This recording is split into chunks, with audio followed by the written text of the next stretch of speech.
ರಾಜ್ಯ ಸರ್ಕಾರ ಅಲ್ಪಸಂಖ್ಯಾತರ ಓಲೈಕೆಯಲ್ಲಿ ಮಗ್ನವಾಗಿದೆ. ಇದರಿಂದ ಬಹುಸಂಖ್ಯಾತರ ಕೆಂಗಣ್ಣಿಗೆ ಗುರಿಯಾಗುತ್ತಿದೆ. ಹಿಂದೂ ಮುಸ್ಲಿಂ ಸಾಮರಸ್ಯದ ಜೀವನ ನಡೆಸದಂತೆ ವಾತಾವರಣ ಸೃಷ್ಟಿ ಮಾಡಲಾಗುತ್ತಿದೆ ಎಂದು ಮಾಜಿ ಸಚಿವ ಆರಗ ಜ್ಞಾನೇಂದ್ರ ಹೇಳಿದ್ದಾರೆ.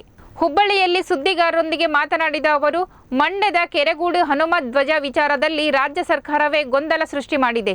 ಪೊಲೀಸರನ್ನು ಬಳಸಿಕೊಂಡು ದಬ್ಬಾಳಿಕೆ ನಡೆಸಲಾಗಿದೆ. ಅನ್ಯ ಕೋಮಿನ ಧ್ವಜಗಳು ಎಲ್ಲೆಡೆ ರಾರಾಜಿಸುತ್ತಿದ್ದರೂ ಅವುಗಳ ಗೋಜಿಗೆ ಸರ್ಕಾರ ಹೋಗುತ್ತಿಲ್ಲ. ಹನುಮ ಧ್ವಜವನ್ನು ತೆರವುಗೊಳಿಸುವಲ್ಲಿ ಯಶಸ್ವಿಯಾಗಿದೆ. ಇದು ಹಿಂದೂಗಳಿಗೆ ಮಾಡಿದ ಅಪಮಾನ ಎಂದು ಕಿಡಿಕಾರಿದರು. ಕೋರ್ಟ್ನಲ್ಲಿ ಇತ್ತೀಚೆಗೆ ಹಾರಿಸಿದಂಥ ಹನುಮ ಧ್ವಜವನ್ನು ಉದ್ದೇಶಪೂರ್ವಕವಾಗಿ ಸರ್ಕಾರ ಪೊಲೀಸರ ಮೂಲಕ ಅದನ್ನು ಇಳಿಸ್ತು. ಹಿಂದೂಗಳಿಗೆ ಒಂದು ಅಪಮಾನದ ಒಂದು ಮೆಸೇಜನ್ನು ಕಳಿಸ್ತು.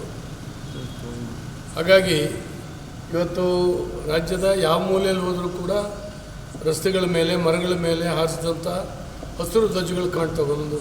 ಇನ್ನೊಂದು ಸಮುದಾಯದವರು ಹಾರಿಸುವಂಥದ್ದು ಅದು ಯಾವುದನ್ನು ಮುಟ್ಲಿಕ್ಕೆ ಹೋಗಲಿಲ್ಲ.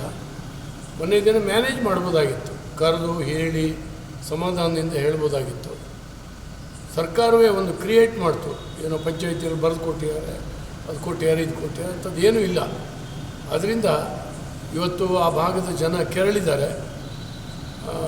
ಬಂದನ್ನು ಕೂಡ ಮಾಡ್ತೀವಿ ಅಂತ ಹೇಳಿ ಕರೆ ಕೊಟ್ಟಿದ್ದಾರೆ.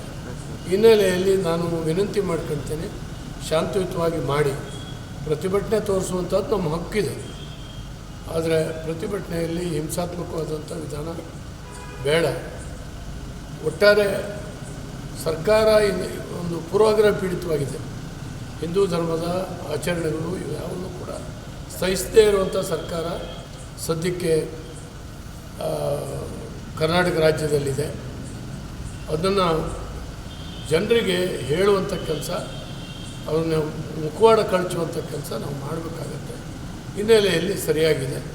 ಅದರಿಂದ ಶಾಂತಿಯುತವಾಗಿ ಆ ಬಂಧನ ಆಚರಣೆ ಮಾಡಬೇಕು ಅಂತ ಸರ್. ಈಗ SSLC ಪರೀಕ್ಷೆಯಲ್ಲಿ ನಮಾಜ್ ಮಾಡುವಂಥ ಸಂದರ್ಭದಲ್ಲಿ ವೇಳಾಪಟ್ಟಿನ ಬದಲಾವಣೆ ಮಾಡ್ತಕ್ಕಂಥ ಕ್ರಮಕ್ಕೆ ಸರ್ಕಾರ ಬಂದಿದೆ. ಖಂಡಿತ ಪರೀಕ್ಷೆ ಎಲ್ಲ ಮಕ್ಕಳಿಗೂ ಒಂದೇ ಸಮಯ ಮಾಡಿಸ್ಬೇಕು.